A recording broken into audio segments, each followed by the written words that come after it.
김미무렵부장 동지, 열병부대들은 조선노동당 창건 예순도 경추.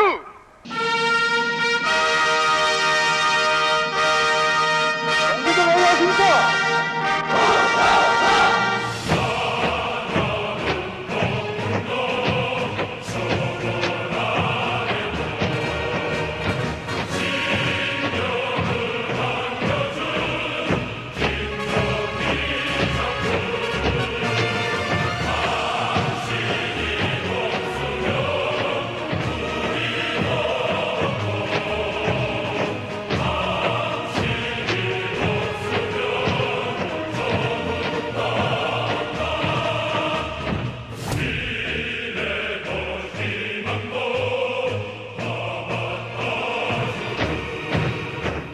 Right after we launched VBS, people started saying, North Korea, why don't you go to North Korea? Why? Because nobody knows anything about North Korea. So we were fascinated by it, and we tried to get in for a year and a half, but couldn't, because North Korea doesn't let anyone in.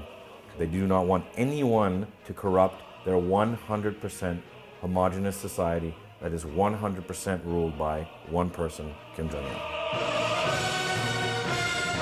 In the end, we just got so frustrated that we ended up flying to South Korea and saying, well, at least we can go to the DMZ and sort of put our foot into North Korea and sort of at least see a little bit of it from the south. Let's go see the DMZ, which is the demilitarized zone, which is the border between North Korea and South Korea.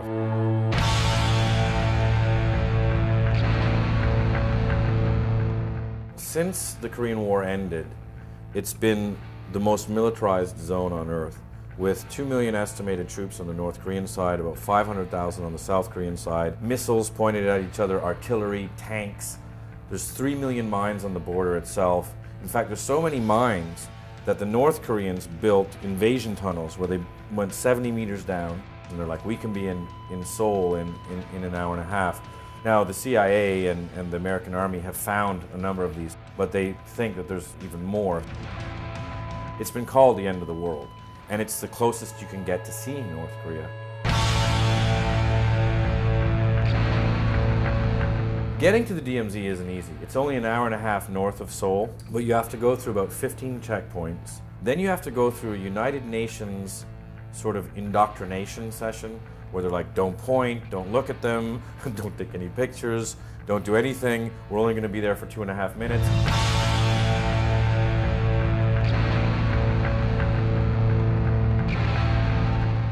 So we're at the last stop in South Korea before going to the DMZ. This here is Freedom Bridge.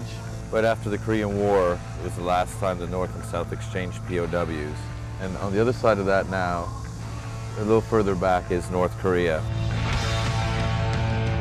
Right here, it's kind of like a theme park, but as you see, like just beyond the theme park, kind of hidden by the trees, there's barbed wire and landmines and checkpoints everywhere.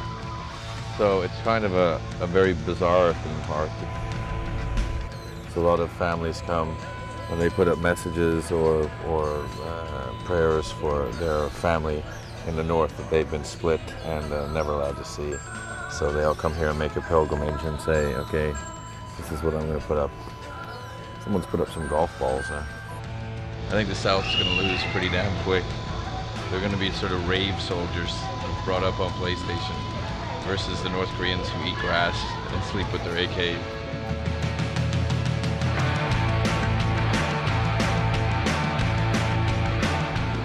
We're going to Checkpoint Charlie. This is one of the most dangerous places in the world. They have 2 million troops ready to come over here. And so you get off the bus and you look across and there's North Korea. We're like, that's North Korea, get back on the bus! You know, you could start World War III. They really get you terrified. They let you into one barracks room, and the barracks room is half in North Korea, half in South Korea. And they set that up so that they could have talks. But it's the only place where you can go and actually set foot, technically, into North Korea. And this is as close as 99.9% of the people in the world will ever get to getting into North Korea. And people are like, that's North Korea. So that piece of concrete that concrete, so the gravel is south, the concrete is demarcation line, and the sand is north. The what? Oh, right. Oh, finger pointing. You can take a picture with the two soldiers. And we're like, dude, we have to get into North Korea. We have to get in. If the enemy dares to invade the land of Korea even an inch, the Revolutionary Armed Forces of Korea, where the whole country has been turned into an impregnable fortress and the whole people have been equipped with arms, will smite aggressors mercilessly.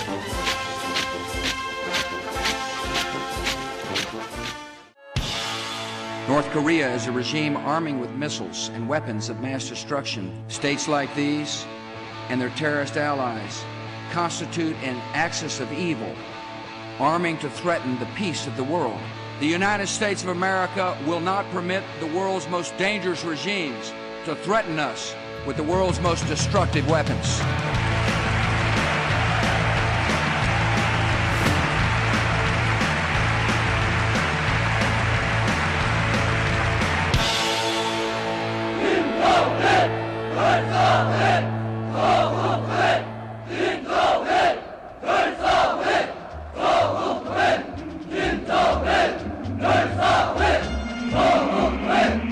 We couldn't get in. We tried through the embassy, through press, through Swedish embassy, British embassy, Canadian embassy, German embassy, and I was saying to myself, what in God's name is going on here? So we were interviewing North Korean refugees in South Korea, and a few of them had said, just go to Shenyang and bribe the consulate there. That's what everybody else does. So we were in South Korea and we said, why not? We're here. So we flew up to China. We had nothing to lose.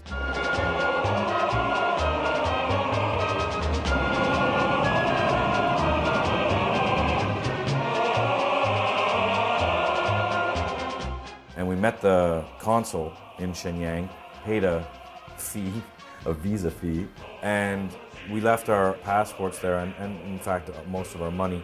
And we went back to this North Korean hotel. We had to stay in one of their hotels in northern China. And we were supposed to hear back from them at 4 the next afternoon. At 6 in the morning, there's a banging on our door, and we wake up all discombobulated, and they're like, we have to go now. Here's your passport, let's go. And we're like, where are we going? Where are we going? And they don't give you any time to react, not 1 second. They take you right out from the room at 6 in the morning and get you on the plane. Shenyang, yeah, you gotta come to Shenyang. Stay here in the North Korean hotel. It's concrete beds.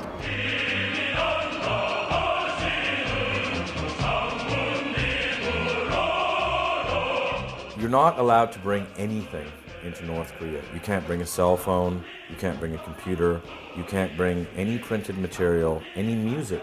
They don't want you to have anything that you can even leave there. In fact, they don't want you to bring any type of camera in that is too sophisticated. No telephoto lenses, nothing. You can bring basically a point and shoot, and that's it.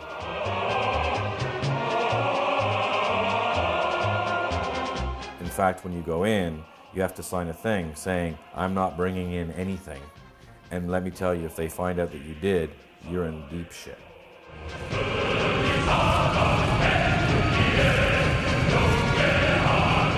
And then you're flying from Shenyang to Pyongyang in North Korea, and you go, holy shit, we're going to North Korea. And with the express purpose of shooting, which you're not allowed to do, with the express purpose of making a documentary, which you're not allowed to do, this is terrifying. So from the first minute I got there, I was shit scared.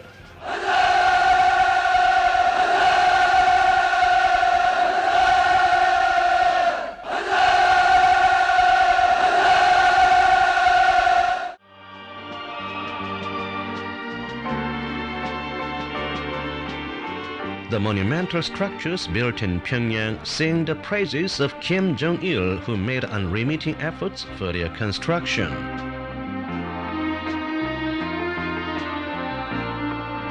The new appearance of Pyongyang will hand down to posterity the fact that Kim Jong-il is a genius of creation who ushered in the heyday of construction in this land.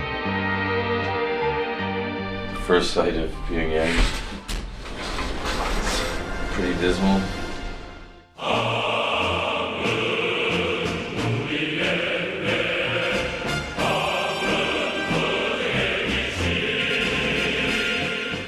We're in a hotel that's about 47 stories tall. Nobody's in it.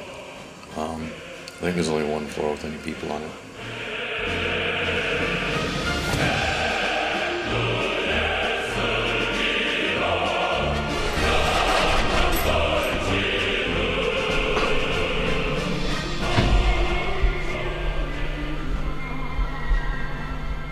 in the hotel room, and we've been told that they're bugged, that they're listening to us. I don't know if whispering is gonna help. That might be where it all stems from. Hello, hello. Whoa. Come in. Come in, Tokyo. Hello. Hello. Hello. Hello. We're here.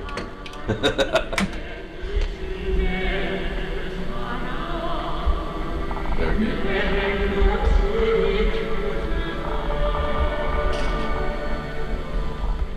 Right after we get there, we were taken for our first meal. And the first time you eat in North Korea, it's kind of a sign of the very weird things to come. This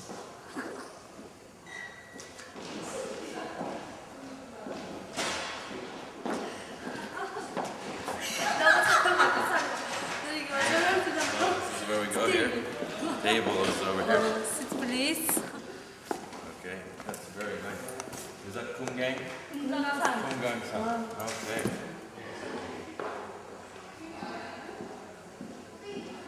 We're in the big banquet room. As you can see, it's huge. There's about 20 women who are getting ready for our dinner.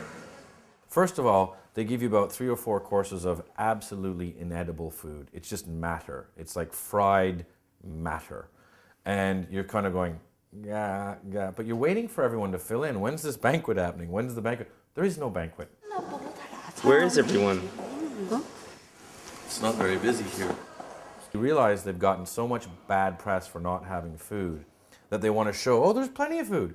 Food everywhere. And they're carefully laying out the food the whole time you're eating. And then as you're leaving, you notice they're pulling all the things they've just carefully laid into little tiny trays that they're carefully going to bring back and keep for the next day. And you're just sitting there by yourself, eating your matter, going, okay, I've come to crazy land.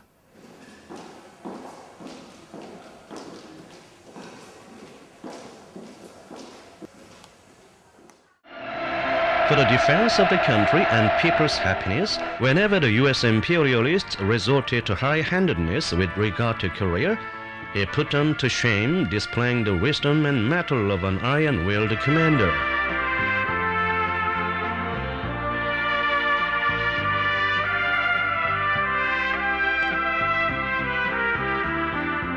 The Korean People's Army displayed its invincible power.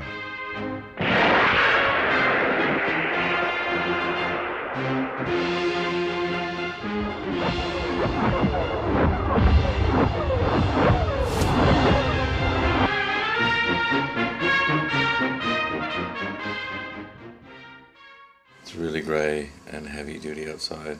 We're gonna go downstairs to meet our guards in 15 minutes. It's maybe the weirdest I've ever felt in my life. The first thing you realize in North Korea is you're not a tourist. You're on a tour. You come in, you're shown what you're shown, you're escorted out, you're escorted the whole time, you're never allowed on your own. You can't leave the hotel, which is on an island, until your guards come and get you. You have a guard, a guide, and secret police.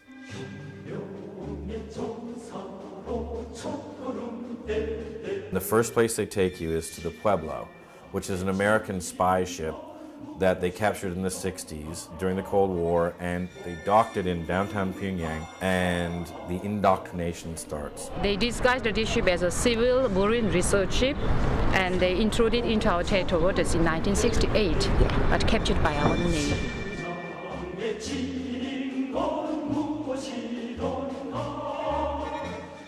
They force you to sit there and watch this sort of indoctrination video about how the American imperialists are terrible and they're shitting on the peace-loving people of North Korea, and look how terrible America is, look how terrible Japan is, and how we got their ship and it shows that they were spying on us and how evil they are. Really incredibly anti-American. The U.S. imperialists have long been eyeing for a chance for a preemptive strike against the Democratic People's Republic of Korea, resulting to acts of espionage on the land, in the sky, and on the sea. This is Pueblo on the spy ship of the U.S. imperialist aggression forces captured by our seamen on January the 23rd, 1968. These are the crewmen of Pueblo. There were 83, including 6 officers. But one of them was killed at the time of capture as he attempted to resist.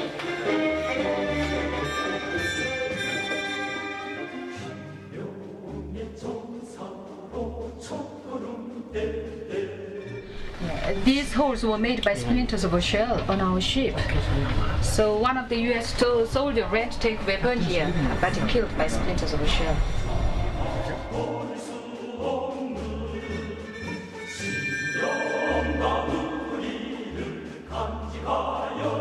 So when we captured this ship, our 7 searching team jumped on this ship. So at that moment, the captain was sitting on this seat. So he was bending his back.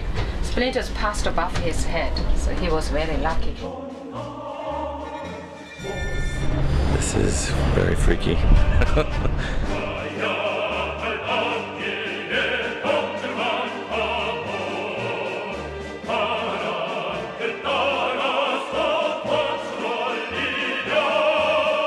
On the way here, there's a big poster that says, "The way to peace is on the point of a bayonet."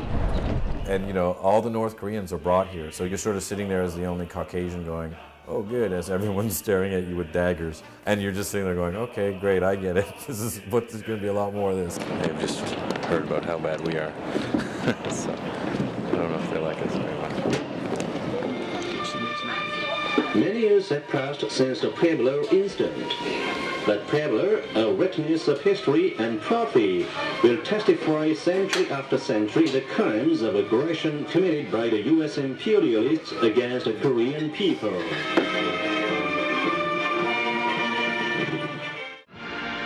Kim Jong-il devoted strenuous efforts to stepping up socialist economic construction.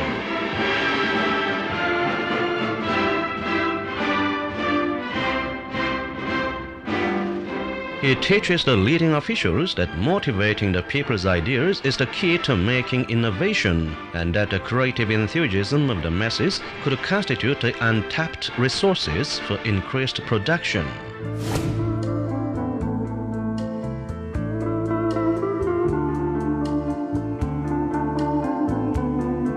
So every day around 6:30 in the morning, our guides and our guards would come to pick us up.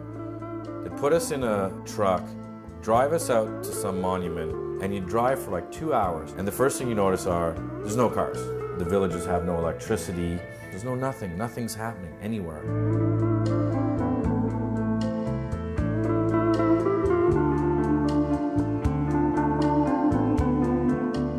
We're going down south from Pyongyang. As you can see, there's nobody on the roads at all. There's no cars on the roads. We're at a tea shop right now. And as you can see, I'm the only guy here. We're just sort of driving on lonely roads and going to lonely tea shops. And there'd be the tea girl who speaks English and has been waiting for you. And you realize she's been waiting about 6 months for anyone to show up to sell her tea. How are you? Tea? Tea? Like a coffee? Sorry? Coffee? Coffee? No. This is tea? What is this? Tea? What's this here? Hello? Okay. And she's just so excited you're there, and you realize she hasn't seen anyone in 10 months. And this is going to be another 10 months before anyone comes. You want to dance?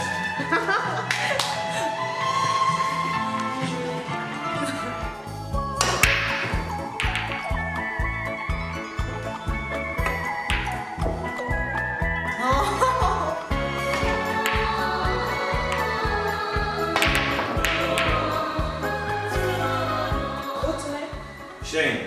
What's your name? Shane. Shane? You? Shane. Byung-Yong-Shi. Byung-Yong-Shi. Yes. Byung-Yong-Shi.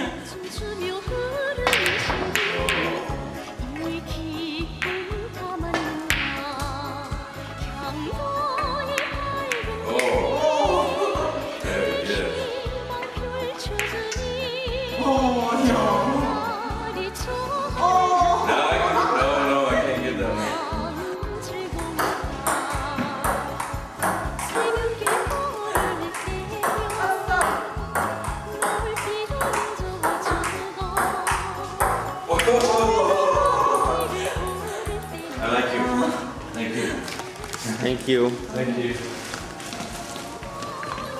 This is our tea room. We gotta go. We're late. We had a good time. It's so surreal. There's nothing normal that happens ever in this whole country.